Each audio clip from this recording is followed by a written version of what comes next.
জেলা জামাত এবং জেলা বিএনপি গতকালকে আমরা বসেছি।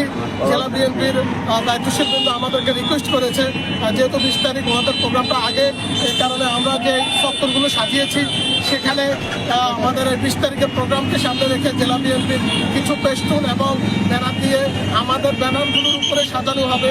আবার 20 তারিখে ওনাদের প্রোগ্রাম শেষ হওয়ার পরে, মাগরিবের পরে ওনারা এগুলো সরিয়ে নেবেন।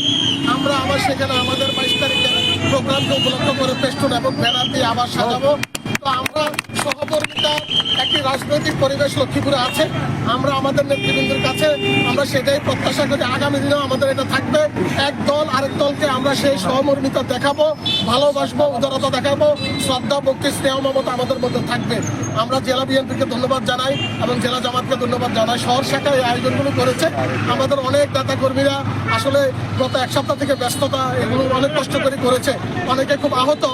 আমরা বুঝিয়ে নিয়েছি যে আমাদের নেতৃবৃন্দ এটা বলেছে, আপনারা কেউ মনে কষ্ট নেবেন না, এটা আমরা সবাই লক্ষ্মীপুরেরই, আমরা একই জায়গা, এই কারণে আমরা এটা সুন্দরভাবে মেনে নিয়েছি।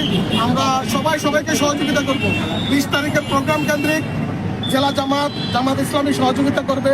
আবার 22 তারিখের প্রোগ্রাম কেন্দ্রিক জেলা বিএনপির দায়িত্বশীল নেতাদেরকে আমরা দাওয়াত দিচ্ছি, সবাই আসবেন, ওনারাও আমাদেরকে সহযোগিতা করবেন। সকলকে ধন্যবাদ।